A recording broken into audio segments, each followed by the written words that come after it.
For the next several weeks, Mike and I ran around our neighborhood, knocking the doors and asking our neighbors if they would save their toothpaste tubes for us. With puzzled looks, most adults consented with a smile. Some asked what we were doing, to which we replied, "We can't tell you, it's a business secret."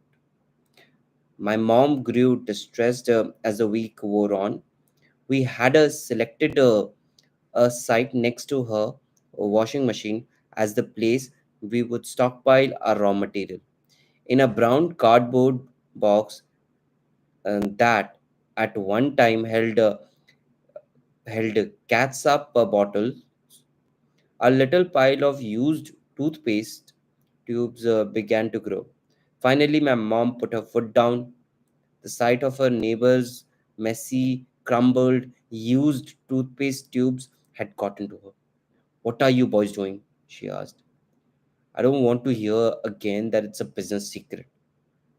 Do something with this mess or I'm going to throw it out." Mike and I pleaded and begged, explaining that we would soon have enough and then we would begin production. We informed her that we were waiting on a couple of neighbors to finish their toothpaste so we could have their tubes. Mom granted us a 1 week extension.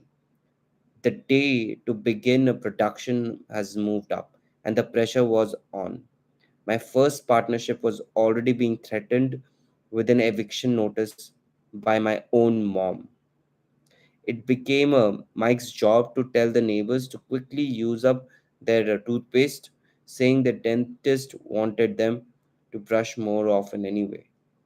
I began to put together the production line. One day, my dad drove up with a friend to see two 9-year old boys in the driveway with the production line operating at full speed. There was a fine white powder everywhere. On a long table were small milk cartons from school, and our family's hibachi grill was glowing with red hot coals at maximum heat. Dad walked up cautiously, having to park the car at the base of the driveway since the production line blocked the carport. As he and his friend got closer, they saw steel pots sitting on top of the coals in which the toothpaste tubes were being melted down. In those days, toothpaste did not come in plastic tubes. The tubes were made of lead.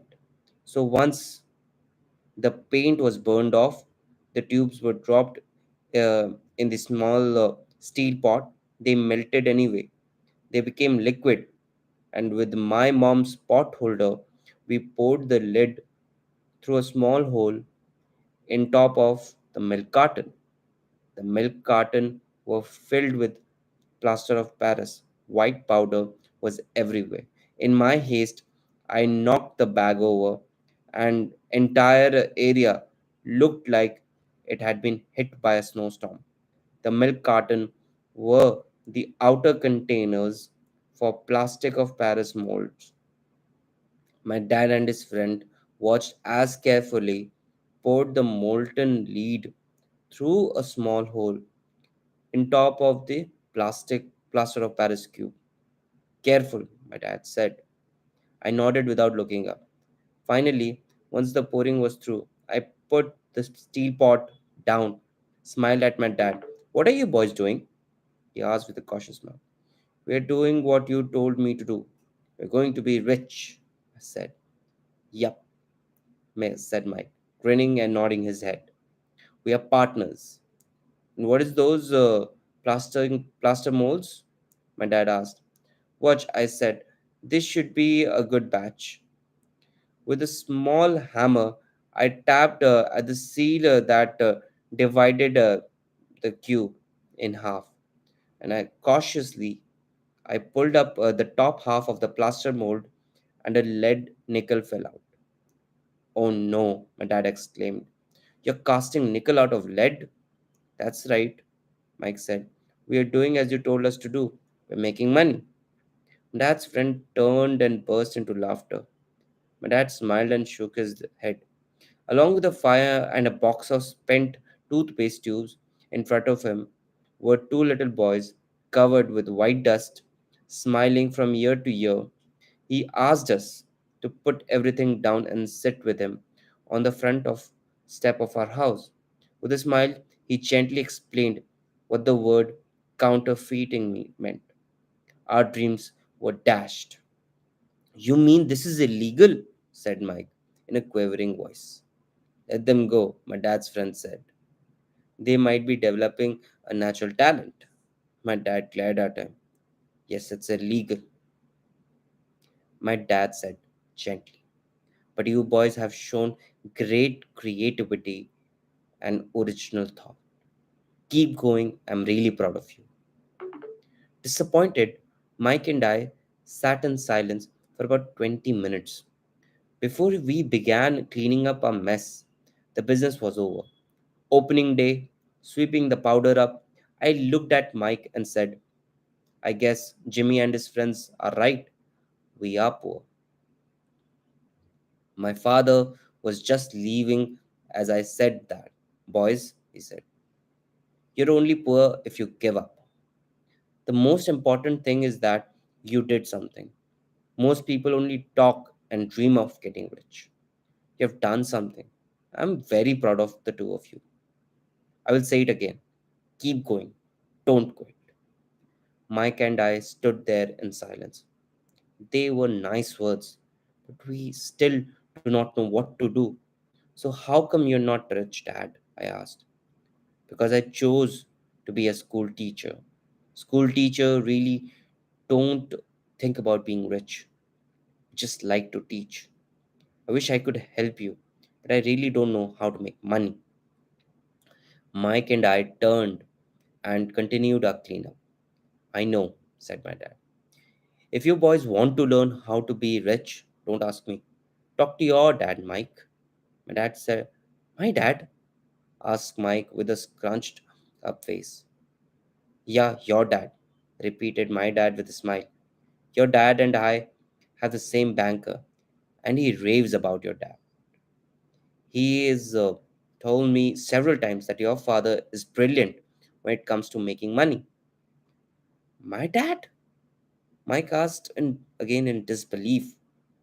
Then how come we don't have a nice car and a nice house like the rich kid at school? A nice car and a nice house don't necessarily mean you're rich or you know how to make money, my dad replied.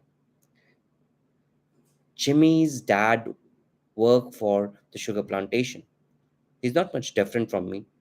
He works for a company and I work for the government. The company buys the car for him. The sugar company is in financial trouble. And Jimmy's dad may soon have nothing. Your dad is different, Mike.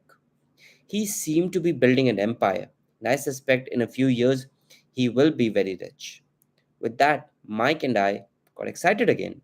With the new vigor, we began cleaning up the mess caused by our now defunct first business. As we were cleaning, we made plans for how and when to talk to Mike's dad. The problem was that Mike's dad worked long hours, and often did not come home until late. His father owned warehouses, a construction company, a chain of stores, and three restaurants. It was the restaurant that kept him out late.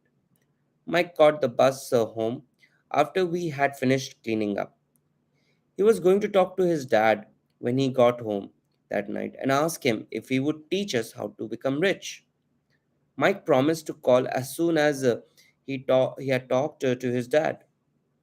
Even if it was late, the phone rang at 8:30 p.m. Okay, I said, next Saturday. I put the phone down. Mike's dad had agreed to meet with us.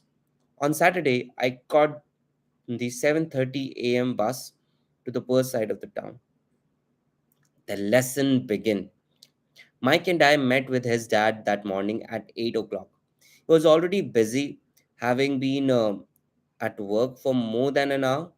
His construction supervisor was just leaving in his pickup truck as I walked up to his simple Small and tidy home, Mike met me at the door. Dad's on the phone, and he said to wait on the back porch. Mike said as he opened the door. The old wooden floor creaked as I stepped across the threshold of the aging house. There was a cheap mat just inside the door.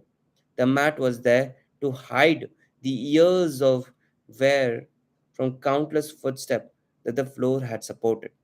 Although clean, it needed to be replaced. I felt claustrophobic as I entered the narrow living room that was filled with old, musty, overstuffed furniture that today would be collector's item. Sitting on the couch were two women, both a little older than my mom. Across from the woman sat a man in workman's clothes. He wore khaki slacks and a khaki shirt, neatly pressed but without starch, and polished work boots. He was about 10 years older than my dad. They smiled as Mike and I walked past them towards the back porch. I smiled back shyly. Who are those people? I asked. Oh, they work for my dad. The older man runs his warehouse, and the women are the managers of the restaurant. And as you arrived, you saw the construction supervisor who is working on a road project about 50 miles from here. His other supervisor, who is building a track of houses, left before you got here. Does this go on all the time? I asked. Not always, but quite often, said Mike, smiling as he pulled up a chair to sit down next to me. I asked my dad if he would teach us to make money, Mike said. Oh, and what did he say to that? I asked with cautious curiosity. Well, he had a funny look on his face at first, and then he said he would make us an offer. Oh, I said, rocking my chair back against the wall. I sat there, perched on two rear legs of the chair. Mike did something. Do you know what the offer is? I asked. No, but we'll soon find out. Suddenly, Mike's dad burst through the rickety screen door and onto the porch. Mike and I jumped to our feet, not out of respect, but because we were startled. Ready, boys?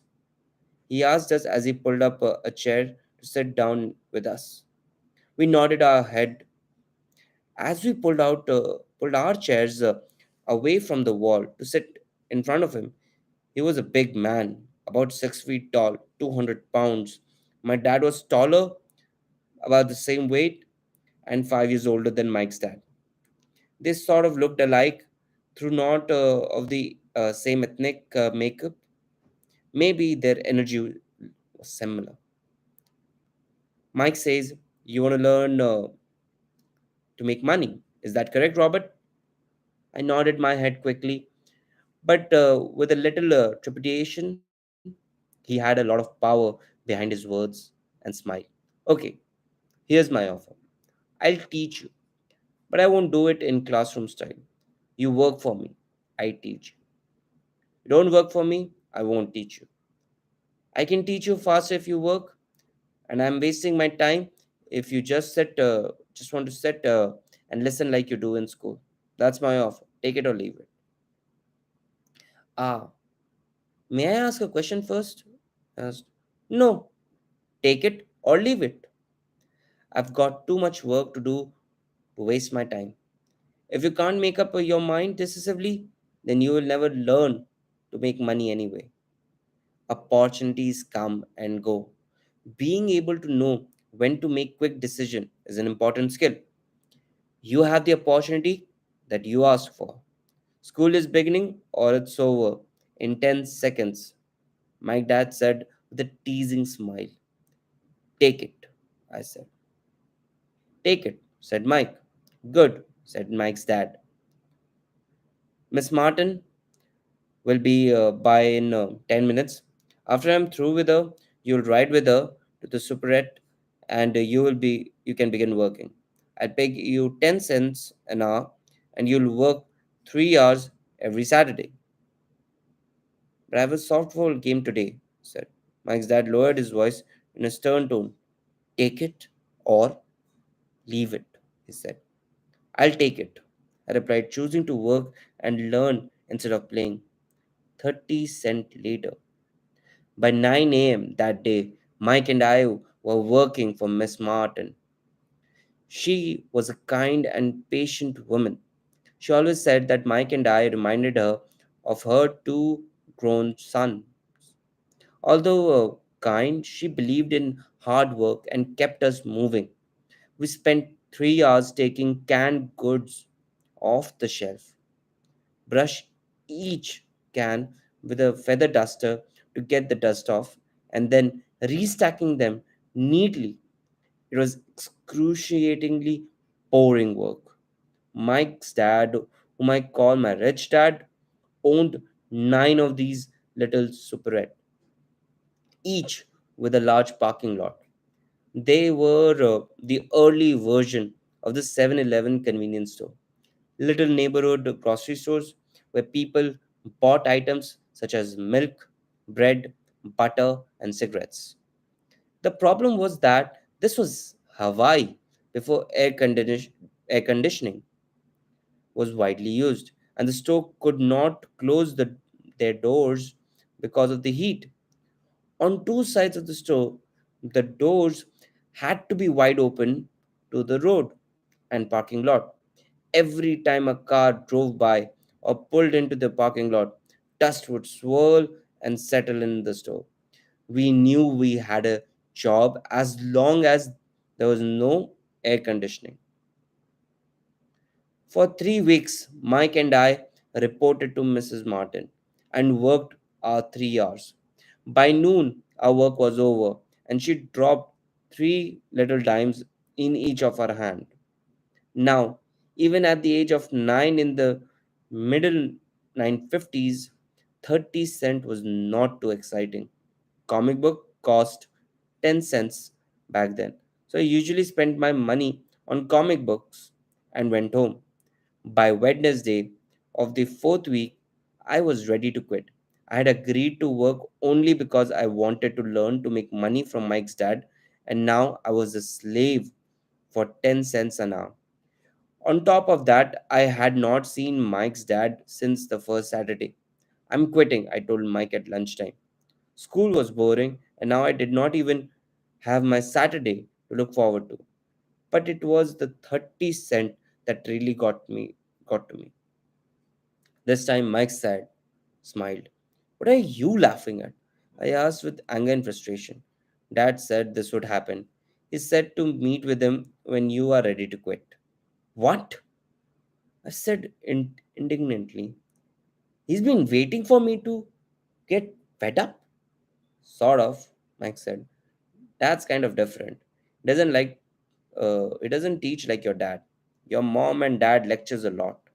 My dad is quiet and a man of few words. You just wait till this Saturday. I'll tell him you're ready. You mean I've been set up? No, not really. But maybe dad will explain on Saturday. Waiting in line on Saturday. I was ready to face Mike's dad. Even my real dad was angry with him. My real dad, the one I call the poor one, thought that my rich dad was violating child's labor laws and should be investigated. My educated, poor dad told me to demand what I deserve, at least 25 cents an hour. My poor dad told me that if I did not get a raise, I was to quit immediately. You don't need that damn job anyway, said my poor dad with indignation. At 8 o'clock Saturday morning, I walked through the door of Mike's house. When Mike's dad opened it, take a seat and wait in line, he said as I entered. He turned and disappeared into his little office next to a bedroom. I looked around the room and didn't see Mike anywhere. Feeling awkward, I cautiously sat down. next to the same two women who were there 4 weeks earlier. They smiled and slid down the couch to make room for me. 45 minutes went by. I was steaming. The two women had met with them and left 30 minutes earlier. An older gentleman was in there for 20 minutes and was also gone. The house was empty. Here I sat in a musty, dark living room on a beautiful sunny Hawaiian day, waiting to talk to a cheapskate who exploited children. I could hear him rustling around the office, talking on the phone and ignoring me. I was ready to walk out, but for some reason I stayed. Finally, 15 minutes later, at exactly 9 o'clock, Rich Dad walked out of his office and said nothing and signaled with his hand for me to enter. I understand you want a raise or you're going to quit, Rich Dad said as he swiveled in his office chair. Well, you're not keeping your end of the bargain, I blurted out, nearly in tears. It was really frightening for me to confront a grown up. You said that you would teach me if I worked for you. Well, I have worked for you. I've worked hard. I've given up my baseball games to work for you. But you haven't kept your word. You haven't taught me anything. You are a crook like everyone in town thinks you are. You're greedy. You want all the money and don't take care of your employees. You made me wait and don't show me any respect. I'm only a little boy, but I deserve to be treated better. Rich Dad dropped back in his swivel chair, hands up to his chin, and stared at me. Not bad, he said. In less than a month, you sound like most of my employees. What? I asked. Not understanding what he was saying, I continued with my grievance. I thought you were going to keep your end of the bargain and teach me. Instead, you want to torture me? That's cruel. That's really cruel. I'm teaching you, Rich Dad said quietly. What have you taught me? Nothing, I said angrily. You haven't even talked to me once since I agreed to work for peanuts. 10 cents an hour? Huh, I should notify the government about you. We have child labor laws, you know. My dad's work for the government, you know. Wow, said Rich Dad. Now you sound just like people, most of the people who used to work for me. People I've either fired or who have quit. So, what do you have to say? I demanded, feeling pretty brave for a little kid. You lied to me. I've worked for you and you have not kept your word. You haven't taught me anything. How do you know that I have I have not taught you anything? Asked Rich Dad calmly. Well, you never talked to me. I've worked for 3 weeks and you have not taught me anything. I said with a pout. Does teaching means talking or a lecture? Rich Dad asked. Well, yes, I replied. That's how they teach in school. Sm- s- he said, smiling. But this is not how life teaches you. And I would say that life is the best teacher of all. Most of the time, life does not talk to you, it just sort of pushes you around. Each push is life saying, wake up. There's something I want you to learn. What is this man talking about? I asked myself silently. Life pushing me around? Was life talking to me? Now I knew I had to quit my job. I was talking to someone who needed to be locked up. If you learn life's lesson, you will do well. If not, life will just continue to push you around. People do two things. Some just let life push them around, other get angry and push back. But they push back against their boss or their job or their husband or wife. They do not know it's life that's pushing. I had no idea what he was talking about. Life pushes all of us around. Some people give up and others fight. A few learn the lesson and move on. They welcome life pushing them around. To these few people, it means they need and want to learn something. They learn and move on, most quit, and a few like you fight. Rich Dad stood out and shut the creaky old window that needed repair. If you learn this life lesson, you'll grow into a wise, wealthy, and happy young man. If you don't, you'll spend your life blaming a job, low pay, or your boss for your problems. You will live life always hoping for that big break that will solve all your money problems. Rich Dad looked over to me to see if I was still listening. His eyes met mine. We stared at each other, communicating through our eyes. Finally, I looked away once I had absorbed the message. I knew he was right.